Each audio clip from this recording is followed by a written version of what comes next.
कक्षा 10 सामाजिक विज्ञान के 2 अंक वाले अति महत्वपूर्ण मोस्ट इम्पॉर्टेंट क्वेश्चनों को हम लोग देखेंगे जो यूपी बोर्ड परीक्षा में कई बार पूछा गया है। यहाँ पे देख सकते हैं 2020 से 2022 में पूछा गया है।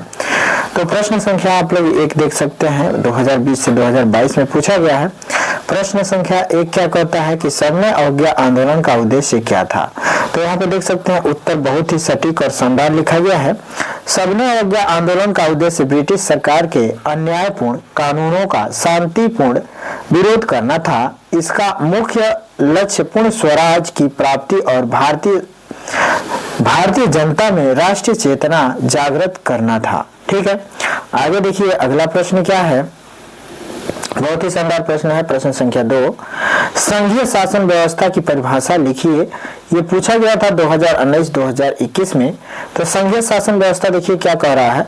संघीय शासन व्यवस्था वह व्यवस्था है जिसमें शासन की शक्तियां केंद्र सरकार और राज्य सरकारों के बीच संविधान द्वारा बांटी जाती है। ठीक है, तो ये हो गया संघीय शासन व्यवस्था की परिभाषा। आगे देखते हैं असहयोग आंदोलन से क्या तात्पर्य है। यहाँ पे देख सकते हैं प्रश्न संख्या 3, असहयोग आंदोलन से क्या तात्पर्य है पूछा गया है। ये 2020 में और 2023 में पूछा गया है।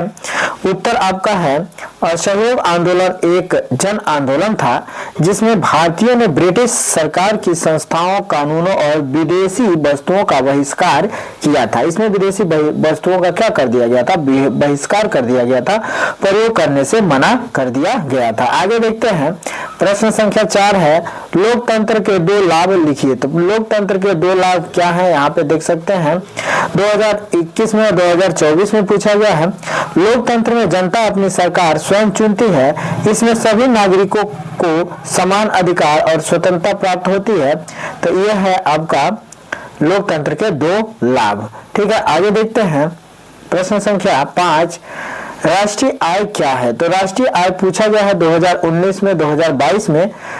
तो ये राष्ट्रीय आय में देखिए एक वर्ष में देश के भीतर उत्पादित सभी अंतिम वस्तुओं और सेवाओं के कुल मौद्रिक मूल्य को राष्ट्रीय आय कहते हैं। एक वर्ष में देश के भीतर उत्पादित सभी अंतिम वस्तुओं और सेवाओं के कुल मौद्रिक मूल्य को राष्ट्रीय आय कहते हैं। तो ये थे 5 महत्वपूर्ण लघु उत्तरीय प्रश्न जो यूपी बोर्ड परीक्षा में पूछे गए हैं। तो इसको आप लोग जरूर रिवीजन कर लीजिएगा, दोहरा लीजिए।